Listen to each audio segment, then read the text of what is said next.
Hulk Hogan's final hours in the hospital before death. Not long before Hogan's passing, Hart, a longtime manager and close friend, had publicly insisted the WWE Hall of Famer was doing better than had been reported. The room was cold.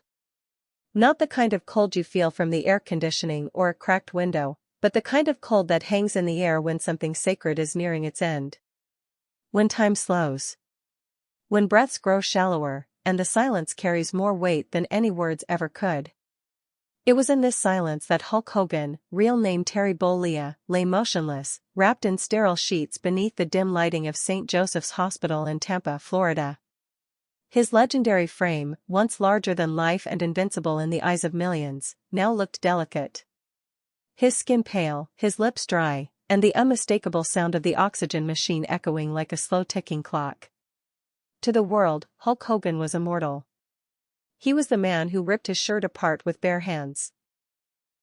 The man who slammed Andre the Giant in front of 93,000 screaming fans.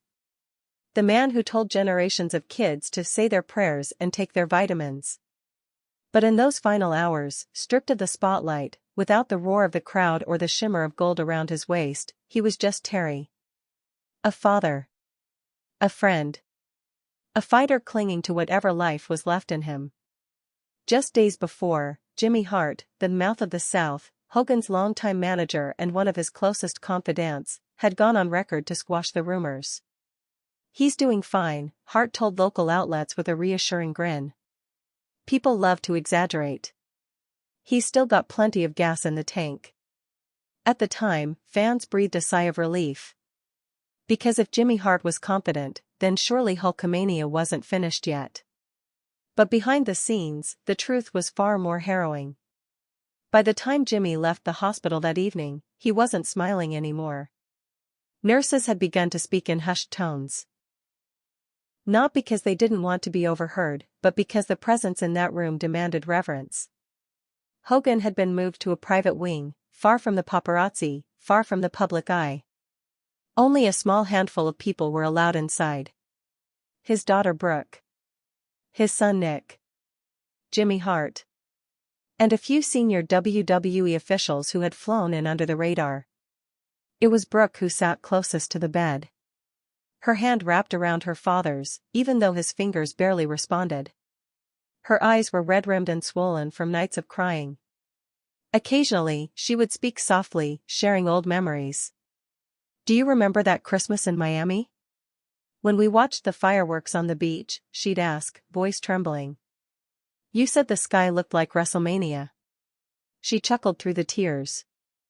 Hogan didn't respond. But his heart monitor continued its slow, steady beep, as if the machine itself refused to let go. Doctors had stopped speaking in optimistic language. There were no more ifs. No more talk of recovery timelines or physical therapy. The damage had been done, and it was spreading. His lungs had weakened. His kidneys were failing. He hadn't eaten solid food in days. And though he was in and out of consciousness, there were moments, brief, fleeting moments, where his eyes would flutter open. Just long enough to squeeze Brooke's hand. Just long enough to mutter a single word, "Brother." No one had to ask who he was referring to. In a separate chair sat Jimmy Hart, silent for the first time in perhaps his entire life. The man known for his megaphone and vibrant suits now wore a black hoodie and stared blankly at the wall. Earlier that week, he had begged Hogan to keep fighting. "Come on, Hulkster," he whispered that Tuesday night, leaning close to the bed. "You kicked out at 2 more times than anyone else. You're not gonna let this be the end, right?" But now, watching his friend fade, Jimmy understood. This wasn't a match. This wasn't WrestleMania. This wasn't something you could hype your way out of. This was real. This was final. There had been signs, of course. The last few years had taken their toll on Hogan's body. Multiple surgeries, back, hips, knees. Pain that never left. Steroid use from the golden era of wrestling had long-term consequences, and Hulk's body bore them all. But even then, he kept showing up. Kept smiling. Kept telling the fans, "I feel great, brother," because Hulk Hogan was always a showman first. Always a hero. But now there were no cameras. No catchphrases. No audience. Just beeping machines, sterile sheets, and the presence of those who truly knew the man behind the character. A priest entered the room at one point. An old man with kind eyes and a calm voice. He stood at Hogan's bedside and whispered a prayer. "Lord, receive your warrior." Brooke turned her face into her hands and wept. Nick stood frozen in the corner, too overwhelmed to move. Through all of it, the WWE headquarters in Stamford was silent. No tweets. No press releases. No flashy graphics. Behind closed doors, Vince McMahon, now no longer in power but still emotionally invested, had reportedly broken down when he heard the news from Hogan's doctors. Triple H, now the face of WWE leadership, had arranged for the company's top liaison to remain stationed at the hospital 24/7. Quietly. Respectfully. Prepared for the inevitable. There had been talk of flying in other wrestling legends. Ric Flair. Sting. Kevin Nash. But it was decided that the room be kept small. Hogan had spent his life surrounded by thousands. Now, in these last moments, it was just those who mattered. And yet, even as his body weakened, there was a moment, brief, almost supernatural, where Terry Bollea opened his eyes wide and looked directly at Jimmy Hart. "I hear them," he whispered. Jimmy leaned forward, startled. "What, Hulkster?" "The fans," Hogan whispered, voice barely audible. "I hear brother. Still cheerin'." And then, his eyelids drooped again. In the hallway outside, a nurse turned to a WWE official and said something that would later be relayed through hushed channels of grief. "I've never seen someone fight like this. It's like he's waiting for something." Some believed he was waiting for a sign from the universe. Others believed he was waiting for his mother, who he often said appeared in his dreams. But Jimmy Hart, through tears, insisted he knew exactly what Hogan was waiting for. "He was waiting for the bell," Jimmy said. "That last bell." The metaphor was heartbreaking. In wrestling, the bell signals both the beginning and end of a match. And for Hulk Hogan, that bell had tolled more times than anyone could count. But now, he was waiting for the final one. Word slowly trickled out to a few trusted people within the industry. Shawn Michaels was among the first to send a message to the hospital. Roman Reigns reportedly stopped a rehearsal on the SmackDown set when he heard. "Hulk Hogan's dying?" he asked, stunned. The locker room fell silent. Meanwhile, in the hospital room, Brooke held her father's hand tighter. The priest had returned. The doctor adjusted the morphine drip to keep him from pain. The machines clicked. The beeping slowed. And then, just after 2:41 a.m., his breathing changed. It was subtle at first. Just a shift in rhythm. But Brooke knew. She stood up. Jimmy stood too. Nick stepped closer. The doctor motioned for everyone to stay calm, but no words were needed. The moment had arrived. With one final breath, shaky, slow, and deep, Terry Bollea, known to the world as Hulk Hogan, exhaled. The machine flatlined. There were no gasps. No screaming. No grand declarations. Just tears. Just silence. Just the sound of a life larger than legend, quietly fading. Jimmy Hart crumpled into a chair, shaking with sobs. Brooke leaned over her father's chest, whispering, "I love you, Daddy." Nick turned away, unable to face the stillness. The staff quietly turned off the machines. A nurse placed her hand gently on Hogan's shoulder, offering one final moment of human warmth. "Rest easy, champ," she whispered. Outside the hospital, a soft rain began to fall. The world didn't know yet. Social media was still asleep. Wrestling fans were still dreaming, unaware that the man who once defined an era had just taken his last breath. But inside that hospital room, they knew. Hulk Hogan, the icon, the symbol, the immortal, was gone. It was nearly dawn when the news began to move, not through official channels, not through WWE, not even through TMZ. But through whispers. A text from a nurse to a friend. A hushed phone call from a hospital staffer to an old colleague at a news desk. Something had happened. Something monumental. And then, without warning, the tidal wave hit. Twitter lit up first. Is Hulk Hogan dead? One user asked. Another replied with a simple, say it ain't so. The rumor spread like wildfire. Wrestling blogs scrambled to confirm. Reporters reached out to WWE's public relations team, but got nothing. Silence. It was as if the world had suddenly held its breath. Back at the hospital, the mood had shifted.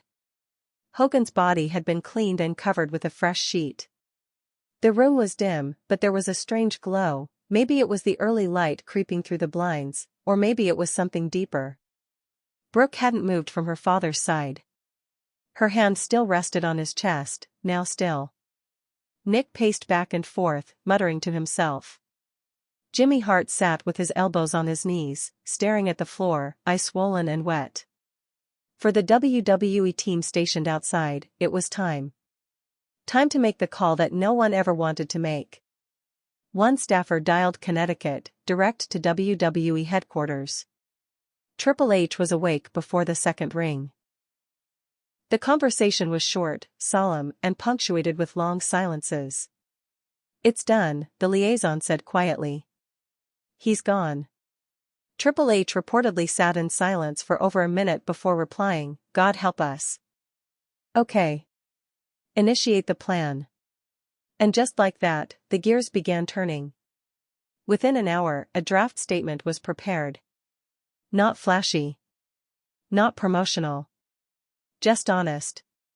Respectful. WWE is saddened to learn that Hulk Hogan has passed away at the age of 71. It would begin with those words, then go on to list his accolades: 12-time world champion, WWE Hall of Famer, global icon.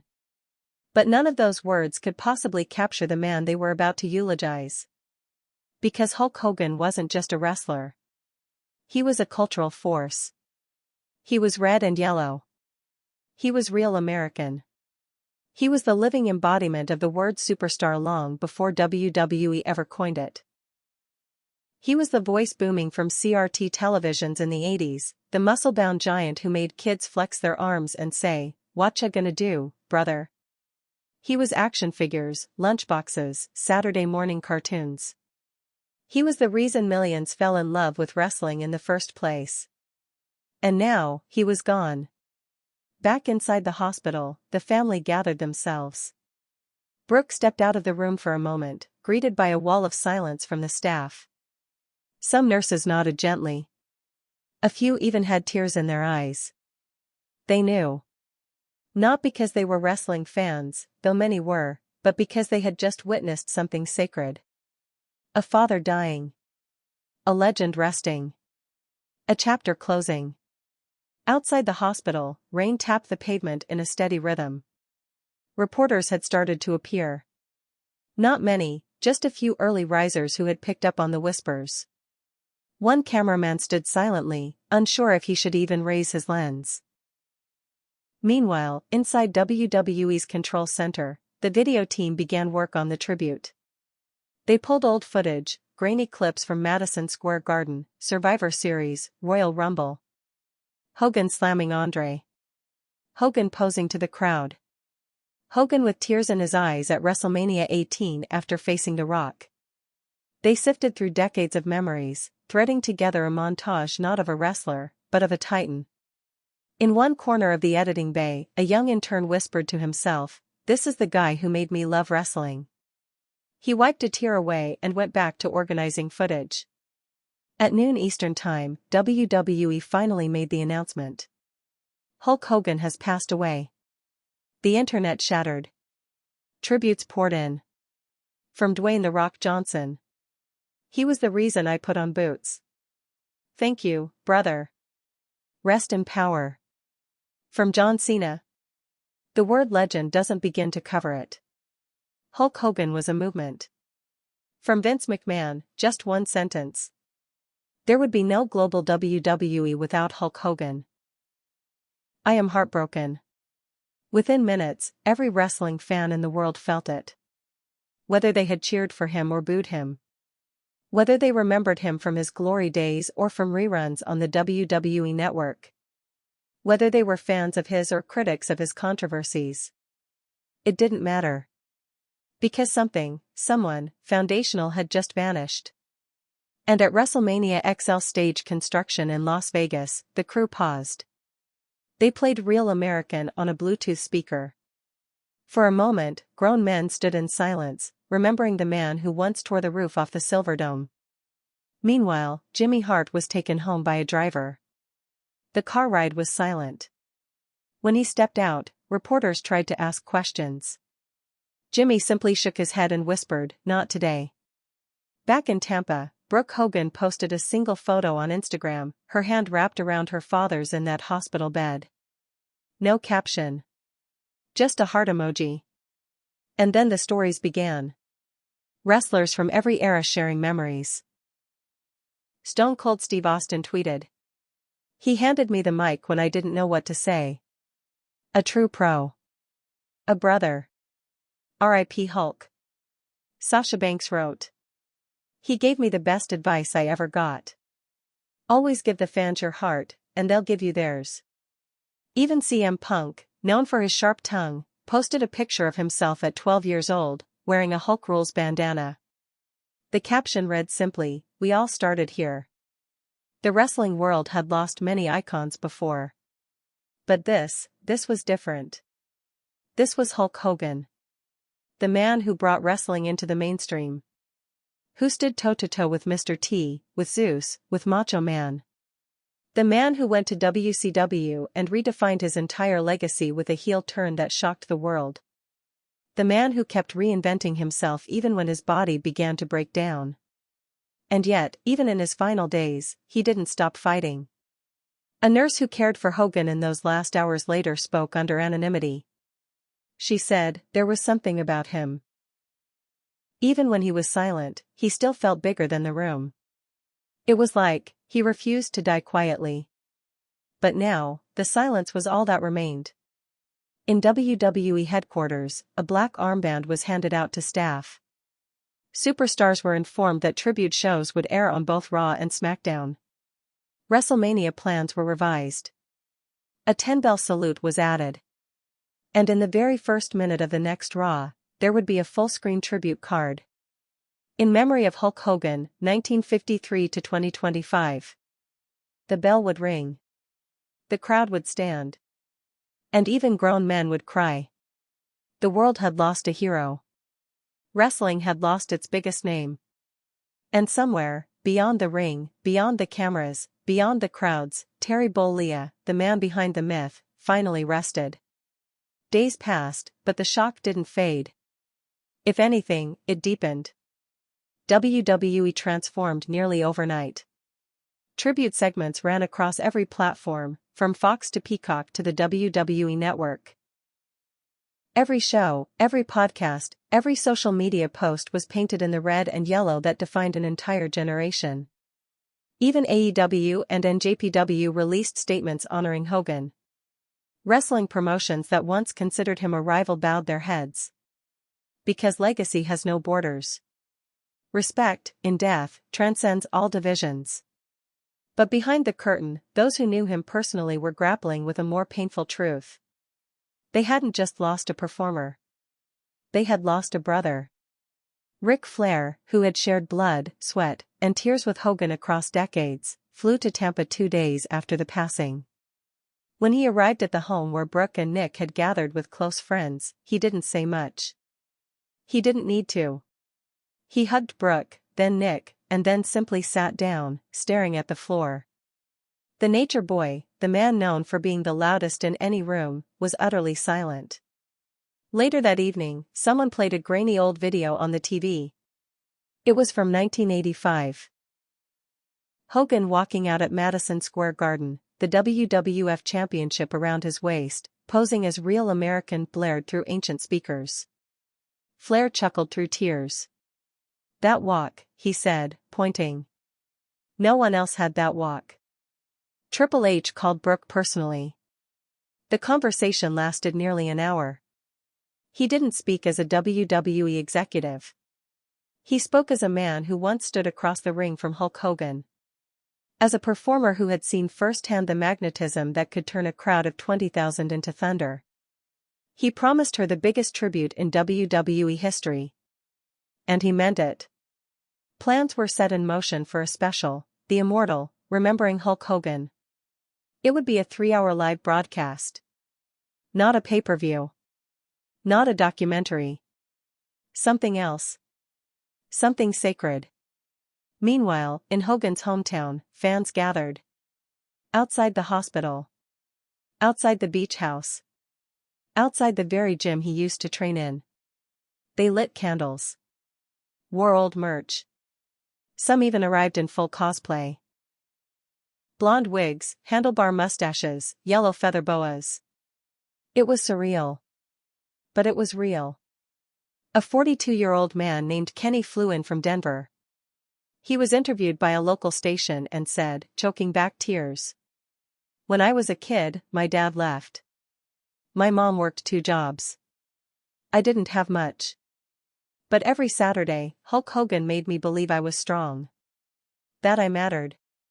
That I could fight back. He was more than a wrestler. And that was the thing. Hogan wasn't just a performer. He was a symbol. Of strength. Of righteousness. Of cartoonish but comforting morality. In an era of gray areas, he was bold, loud, and simple. The good guy wins. Evil loses. Believe in yourself, say your prayers, and no one can stop you. In the coming week, when Raw finally aired, there wasn't a single soul in the audience not on their feet. The lights dimmed. A massive screen lit up with Hogan's greatest moments. The slams. The poses. The tears. The comeback at WrestleMania 18. His return to WWE in the 2000s. His induction into the Hall of Fame. The tributes poured in on screen, short clips from superstars past and present. Roman Reigns, stone-faced, said, "Without Hogan, there is no WWE as we know it. I wouldn't be here. None of us would." Becky Lynch. He made wrestling larger than life. He made being a hero cool again. And then the 10-bell salute rang out. 1, 2, 3. By the 4th, the camera cut to fans weeping. 6, 7. Michael Cole's voice cracked as he whispered the final count. 10. And then, Real American played. The crowd exploded, not in celebration, but in tribute. Thousands of fans standing, arms raised, chanting Hogan. Hogan. Hogan. It echoed through the arena. Cody Rhodes stood on the stage in silence, tears glistening in his eyes. He was holding Hogan's signature weight belt. Behind him, WWE stars lined the ramp: John Cena, Randy Orton, Charlotte Flair, Sami Zayn, Drew McIntyre, and so many more. They weren't just saying goodbye. They were bearing witness. In that moment, time froze. Wrestling, so often a world of betrayals, twists, and fiction, stood completely real. Honest. Broken. Unified. Back in Tampa, Brooke and Nick watched the tribute from their living room, surrounded by family and close friends. Jimmy Hart was there too, holding a small framed photo of himself and Hogan at WrestleM.